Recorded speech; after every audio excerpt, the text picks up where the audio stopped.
Sengaja saya dahulukan kesehatan mental karena situasi belakangan mungkin agak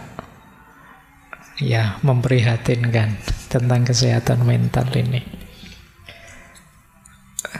Jadi minggu ini saja, dari hari Minggu sampai Rebo tadi, itu ada 2 berita di Sleman, mahasiswa yang bunuh diri. Jadi ini bagi saya memprihatinkan. Nah, makanya kita ambil sesi awal ini tentang agama dan kesehatan mental. Semoga teman-teman yang menghadiri ngaji ini semuanya sehat ya secara mental. Saya tidak sering-sering bilang semoga lah, biar kalian nggak sering-sering bilang. Ini dianggap kampanye. Baik, kita mulai ya. Ini belajar beneran ya, versinya ngaji filsafat. Jangan dibayangkan ini nanti semacam psikoterapi ya apa. Nggak ya, kalau kalian merasa ada gangguan mental ya ke psikiater. Ya, jangan dianggap saya psikiater atau psikolog, nanti dianggapnya begitu. Kita menjelajahi teori-teori, kemungkinan-kemungkinan, termasuk sejauh mana sih agama bisa berperan dalam kesehatan mental kita. Baik, bismillah ya, kita mulai. Inilah, saya awali dari hidup sehat dulu ya. Ini hidup sehat, sehat rohani. Jadi batin kita, mental yang sehat itu yang seperti apa? Perhatikan nanti, ini bahan muhasabah kita semua ya, introspeksi kita. Jadi mental sehat itu setidaknya cirinya 5. Nanti kita lebih detail lagi. Jadi hidup sehat itu hidup yang punya meaning, punya makna dan sadar tujuan. Teman-teman harus bisa jawab kalau ditanya tujuan hidupmu apa. Tujuan hidup ini tidak sama persis dengan cita-cita. Kalau cita-cita itu yang dimaksud pekerjaan atau karir. Jadi tujuan hidup itu mirip kalau dulu teman-teman kecil waktu ditanya ingin jadi apa besok, terus tidak tahu jawabannya apa, kan terus teman-teman bilang ingin berguna bagi nusa, bangsa, agama, orang tua, tetangga-tetangga, kan gitu. Nah, ini namanya jenis tujuan hidup. Nah, harus punya ini dan harus punya meaning. Punya meaning itu teman-teman bisa jawab mengapa saya ada. Itu berarti teman-teman punya makna tentang hidup ini. Ini ciri pertama. Kalau belum punya, ayo diupayakan. Tidak usah panik juga, tidak usah stres ya. Ayo pelan-pelan. Yang kedua, mental sehat, batin sehat itu punya value. Ada nilai-nilai yang ingin kita tegakkan, yang jadi sandaran hidup kita. Jadi hidup kita kan yang muda-muda kadang-kadang senang, saya ingin bebas saja Pak, tidak mau diatur, tidak mau ada apa-apa, pokoknya bebas sebebas-bebasnya, malah capek. Justru hidup nyaman itu kalau kita sadar nilai, ada yang diperjuangkan, ada yang disandari. Itu namanya value. Orang sebebas apapun sebenarnya secara tidak sadar juga punya value-nya sendiri. Tidak ada orang yang bisa sama sekali bebas, sama sekali lepas. Paling tidak dia sedang menegakkan satu value namanya nilai kebebasan. Jadi tidak ada orang yang tidak terikat oleh apapun. Setiap orang terikat oleh nilai yang dia anggap baik, yang dia anggap benar, yang dia anggap berharga. Itu kedua. Orang yang tidak punya nilai, tidak menghargai tatanan, tidak menghargai standar-standar hidup, dia akan sulit untuk berkembang. Yang ketiga, transenden. Transenden ini maksudnya kita sadar bahwa hidup ini ada sesuatu yang lebih besar, lebih tinggi, yang melampaui diri kita dan mempengaruhi kita. Kita kalau sendirian tanpa yang lebih tinggi itu, kita itu lemah, banyak kekurangan-kekurangan. Tapi ada yang lebih kuasa, lebih tinggi, melampaui kita, yang membawa pengaruh pada hidup kita. Ini dimensi transenden namanya. Kalau yang beragama biasanya ditegaskan itu ya Tuhan. Tapi mungkin ada orang lain yang dianggap melampaui dirinya, itu mungkin bisa nilai tertentu, bisa wawasan tertentu, dan lain sebagainya. Nanti ada penjelasan panjang tentang transendensi. Kemudian hidup dengan batin sehat itu adalah connecting. Kesadaran bahwa kita ini tidak sendirian. Saya tidak ada artinya apa-apa tanpa kalian. Kalian butuh teman kalian. Dan seterusnya. Jadi kita ini saling nyambung. Jangan dikira kalau saya sedih terus yang sedih hanya saya. Bisa saja temanmu lihat kamu sedih, ikut sedih. Ini punya teman kok merengut saja, akhirnya kita ikut merengut. Gitu loh. Kalau punya teman ceria, kamu kan ikut ceria. Ini kesadaran keterhubungan. Begitu buka medsos, isinya orang gegeran debat. Nah, kan kita ikut panas. Jadi padahal kemarin-kemarin kita bilang saya tidak ikut-ikutan kampanye-kampanyenan, silahkan saja. Tapi begitu baca postingan-postingan, ikut panas kita. Kenapa begitu? Kita itu terhubung, jangan lupa. Jadi ada aspek connecting. Jadi kalau ingin baik, ya ayo baik bareng-bareng. Kalau ada yang rusak, ya bisa nular dan akhirnya kita bisa rusak bareng-bareng. Maka penting masing-masing kita sadar bahwa kita ini terhubung. Jangan kamu bilang, Allah ngapain sih kamu ikut campur rusak-rusakku sendiri, kalau tidak mau ya minggir saja. Ya memang rusak-rusakmu sendiri, tapi merusak ya keterhubungan di antara kita. Karena kamu rusak, ya pengaruh rusakmu bisa masuk padaku. Karena kamu tiap hari misuh-misuh, ya mulutku yo gatel pengen meso balik akhirnya. Kenapa? Kita ini connecting, terhubung. Nah, maka carilah koneksi yang baik. Jangan cari koneksi yang toksik. Nah, itu bahasamu hari ini kan itu, toxic relationship. Oke, ya istilahmu sendiri loh hari ini. Nah, yang terakhir becoming. Hidup nyaman, ideal, itu ya yang kita tambah baik, tambah baik. Jangan ada yang merasa sudah baik. Yang merasa sudah baik, alamat tidak bisa tambah baik lagi, wong sudah. Jadi kita itu ya sebut saja lumayan baik, tapi masih bisa lebih baik lagi. Ada banyak hal dari diri kita yang bisa diperbaiki lagi. Untuk membangun pride, kebanggaan diri, ayo membuat diri kita lebih baik lagi. Meskipun kecil. Dan ayo kita sadari ini.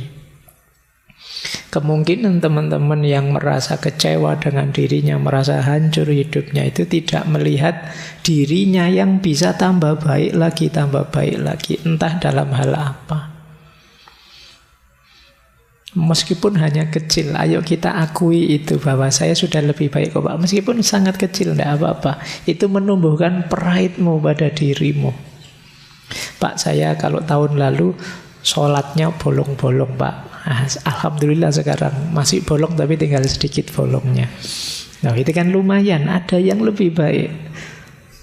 Pak, kemarin saya sholat subuh mesti telat, Pak. Jam 7 baru bangun. Alhamdulillah sekarang jam setengah 7 sudah bangun. Loh, itu kan tambah baik, lumayan. Akui saja kamu lebih baik, tidak apa-apa, menumbuhkan pride, kebanggaan pada dirimu. Meskipun sedikit, saya lebih baik sekarang. Nah, kalau gagal di satu aspek, cari di aspek yang lain. Yang di situ kalian tumbuh lebih baik. Ini untuk menghindarkan dari rasa putus asa, rasa frustasi bahwa kamu itu tidak ada baiknya, kamu itu gagal semua, kamu itu hidupmu hancur, tidak ada yang baik yang kamu lupakan. Nah, itu becoming. Jadi ayo teman-teman, ada 5 aspek hidup sehat secara batin, secara spiritual yang penting kita perhatikan apakah kita sudah sehat dalam 5 aspek ini. Jadi yang pertama makna, meaning, yang kedua values, yang ketiga transcendent, yang keempat connecting, dan yang kelima becoming. Saya lanjutkan. Nah, sekarang kita bahas dulu ya tentang kesehatan mental. Saya tidak tahu kalian ada di mana. Ini kurvanya jungkel ke bawah.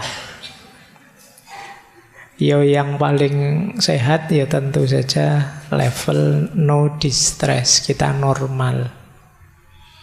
Tapi jarang ada orang yang total normal sehat, ndak ono stres belas.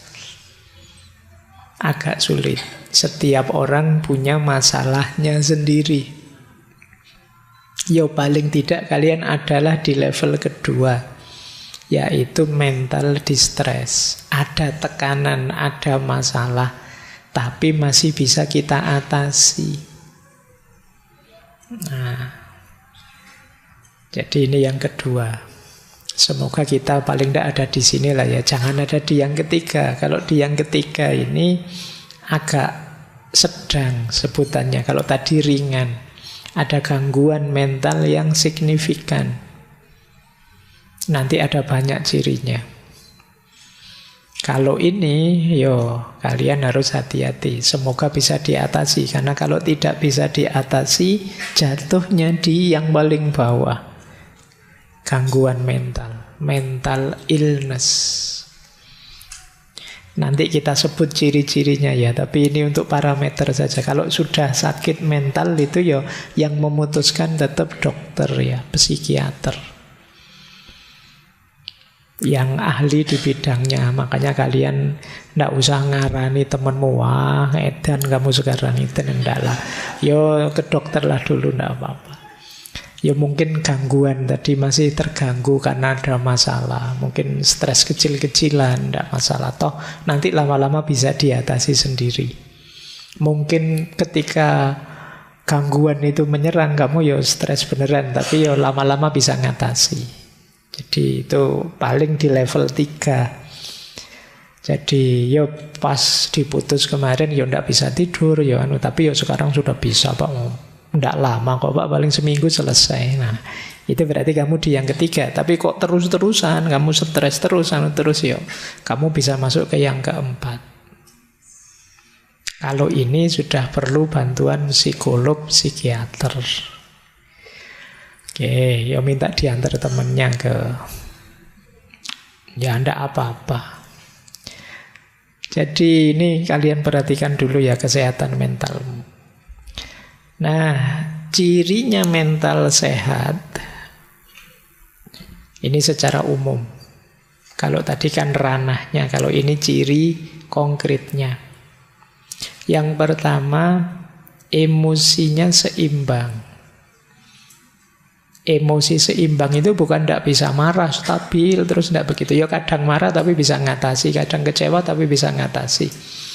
Kadang dikit-dikit ada putus asanya, tapi bangkit lagi. Ini namanya seimbang. Orang hebat itu bukan yang tidak bisa marah sama sekali, tapi kadang-kadang marah, tapi terus dia bisa mengatasinya sendiri. Nah, ini namanya seimbang.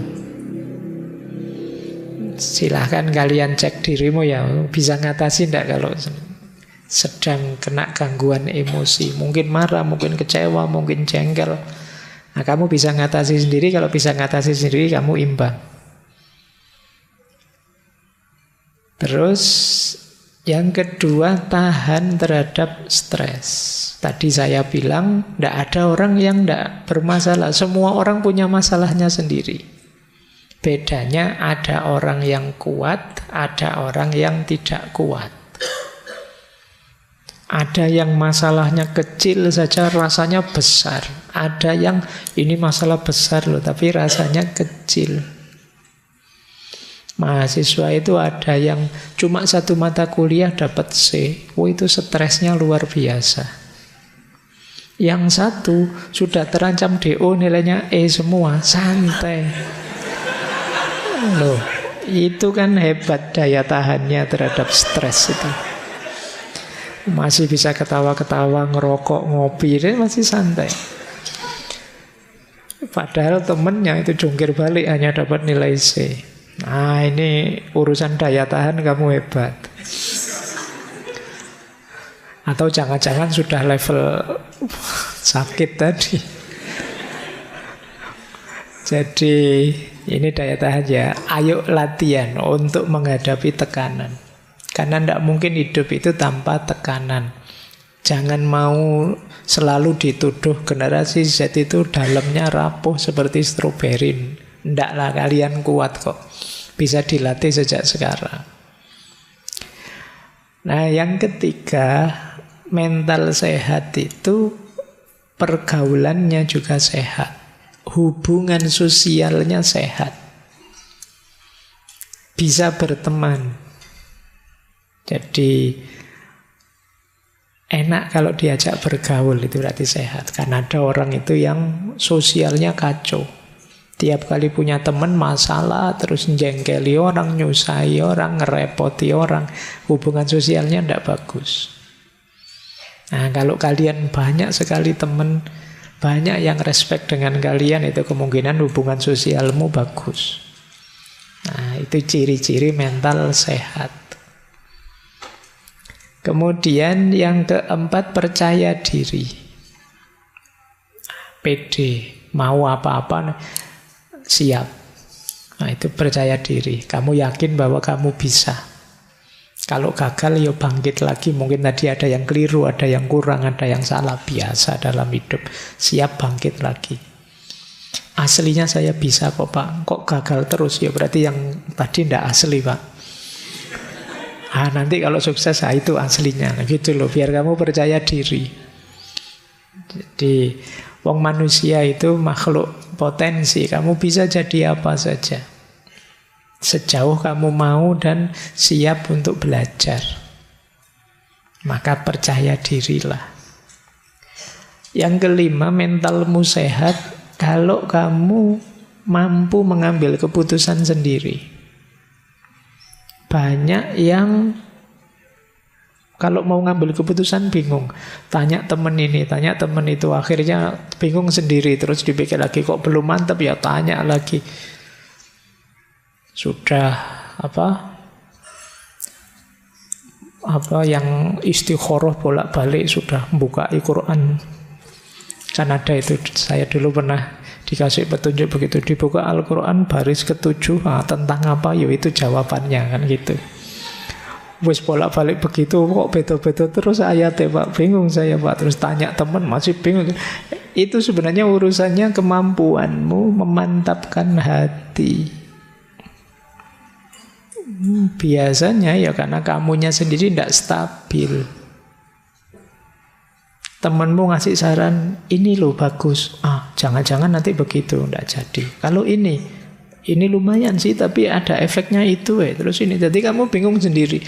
Kamu pengen keputusan yang tidak ada efeknya, ya tidak ada.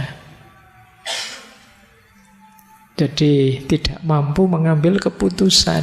Itu nanti sering jadi masalah. Ayo latihan memantapkan diri, memantapkan hati, percaya diri. Kalau menurutmu itu baik, ambil saja, putuskan, jalani. Ada efek, ada kurangnya, ada gagalnya, biasa. dalam hidup. Jadi karena kebingungan itu jauh lebih menyiksa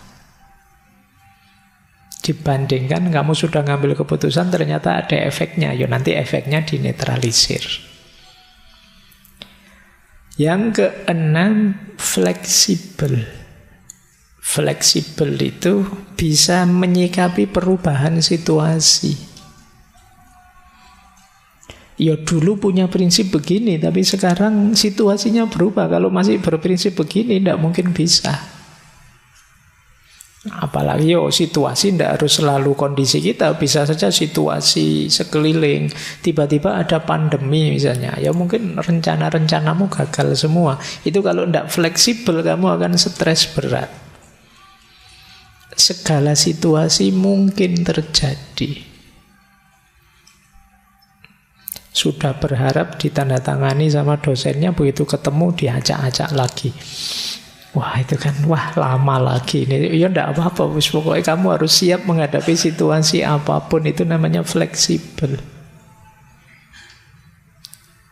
Sudah semangat mau ngaji, tengah jalan hujan itu ya. Ya enggak usah mengeluh, biasa ya, kadang hujan, kadang enggak hujan, itu kan biasa. Tinggal kamu atur gimana menyikapinya, kan itu saja. Kalau kita tidak fleksibel, ya kita akan pontang-panting. Karena hidup ini dinamis, berubah-ubah. Harapan tidak selalu sesuai dengan kenyataan. Kalau kita tidak fleksibel, sulit. Tidak apa-apa, kadang-kadang orang nyebut kita mencela-mencela. Tadi bilang apa, sekarang bilang apa. Loh, situasinya memang berubah. Tadi memang tak ajak nongkrong makan es misalnya, tapi udan terus dingin kayak gini, ya gantilah ngopi saja. Kenapa? Situasinya berubah. Kalau tetap beli es nanti pilek kamu. Jadi ini namanya fleksibel, lihat situasi. Menandakan mentalmu sehat. Jangan sekali es krim ya tetap es krim, tidak begitu. Ya kalau memang situasinya tidak mendukung ya bisa diubah. Menyesuaikan dengan situasi. Ya banyaklah pilihan-pilihan hidupmu kan. Dulu mungkin kamu zaman SMA janji sama temanmu, nanti ya siapa tahu kita jodoh misalnya. Situasinya berubah, ternyata di kampus banyak yang lebih. Nah, iya, wong yo belum nikah yo. Nah itu kamu harus paham situasi daripada kamu stres sendiri. Ada mahasiswa itu sebelum kuliah, pokoknya Pak, saya hanya kuliah saja, tidak mau macam-macam.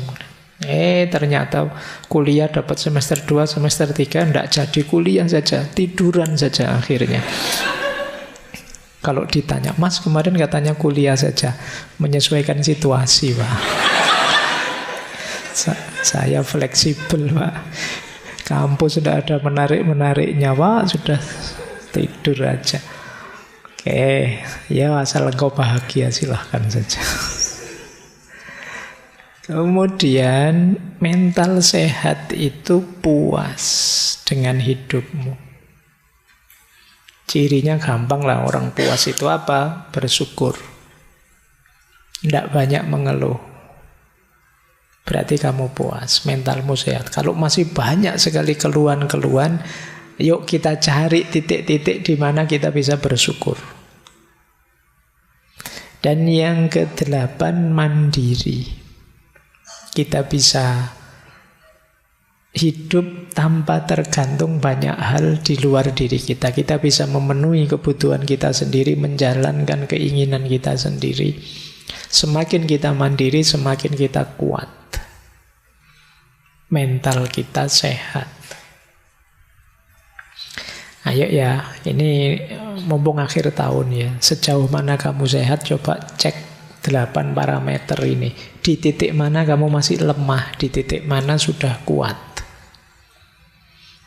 Ini jadi ukuran. Kalau banyak yang lemah, ya tidak harus putus asa, diperkuat. Nah, saya lanjutkan. Ini ada quotes menarik. Saya terjemahkan.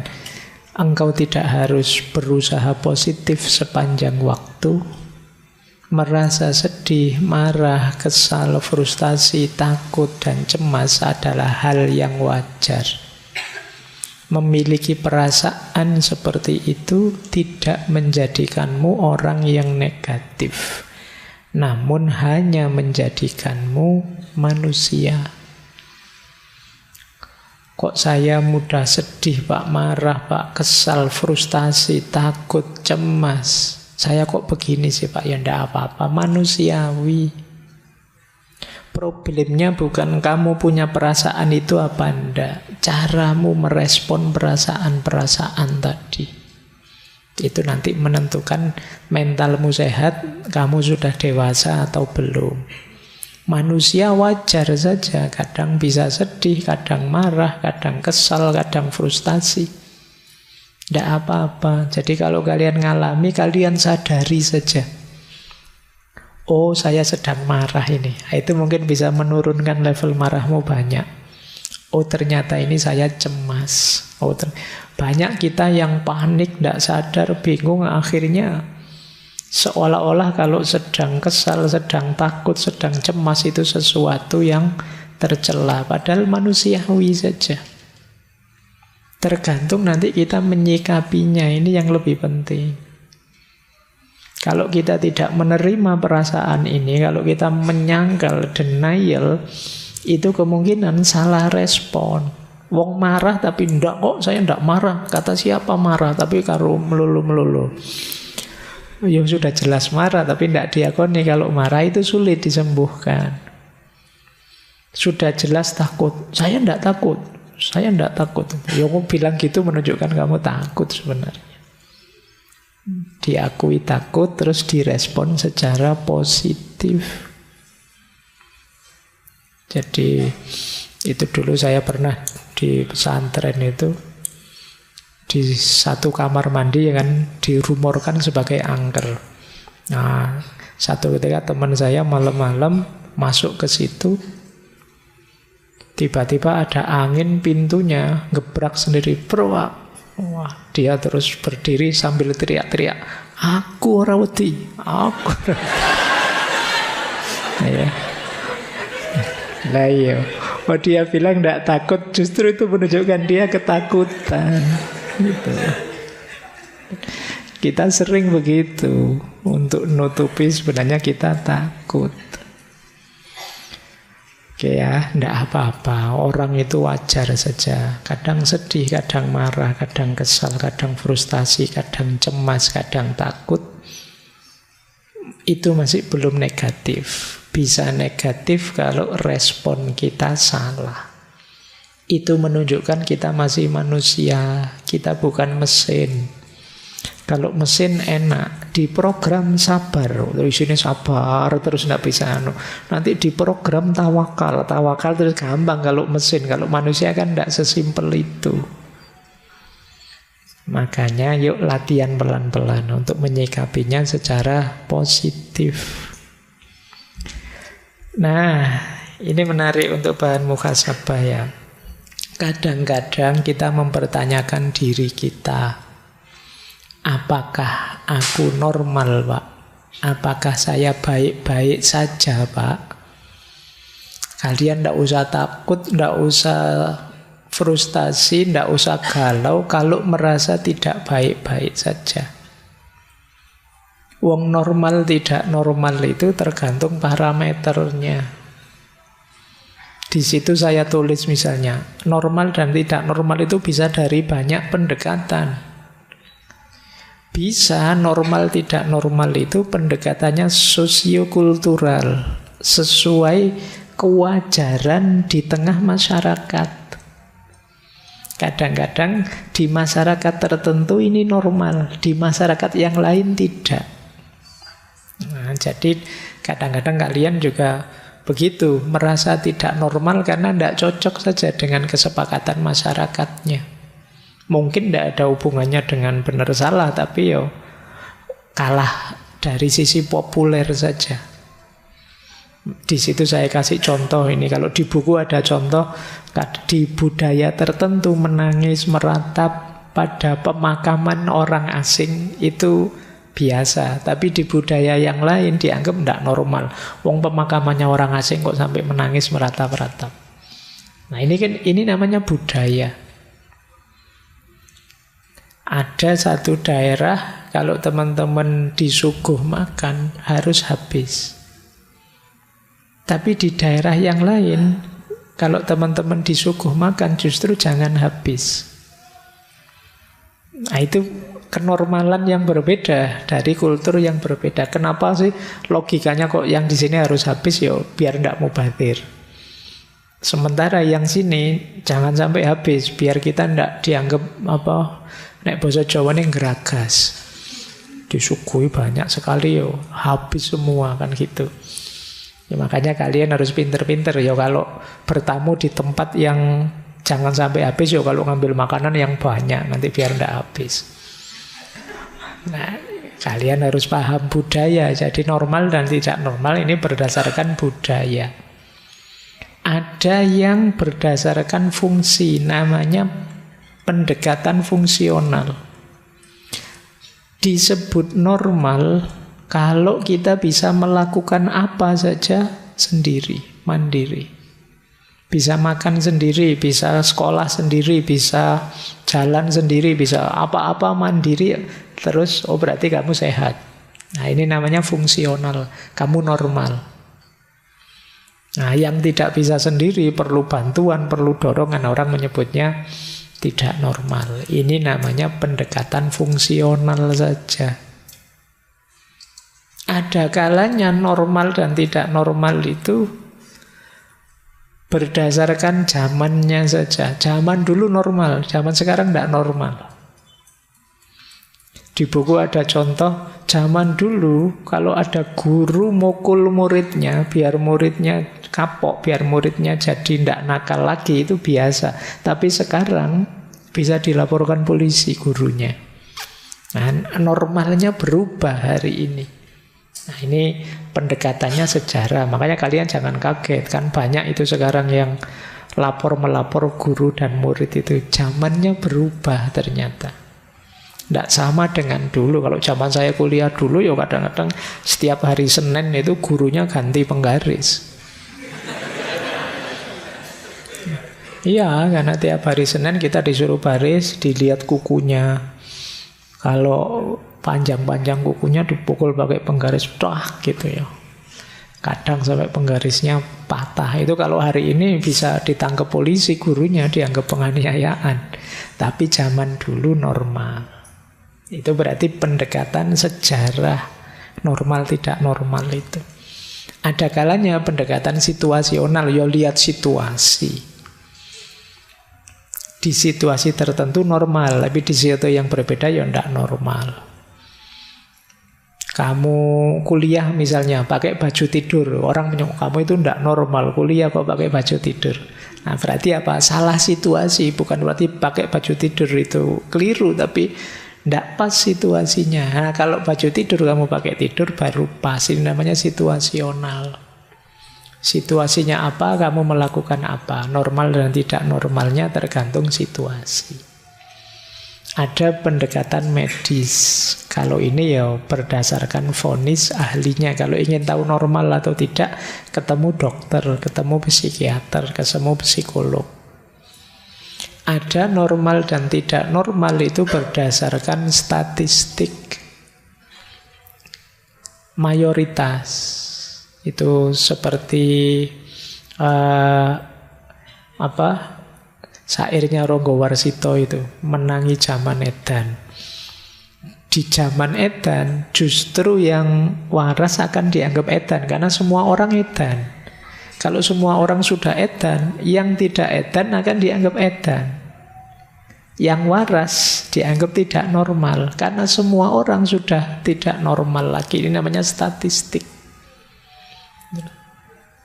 Misalnya ngaji filsafat ini, semuanya setuju filsafat. Kalau ada satu yang anti filsafat, ini kan dianggap tidak normal.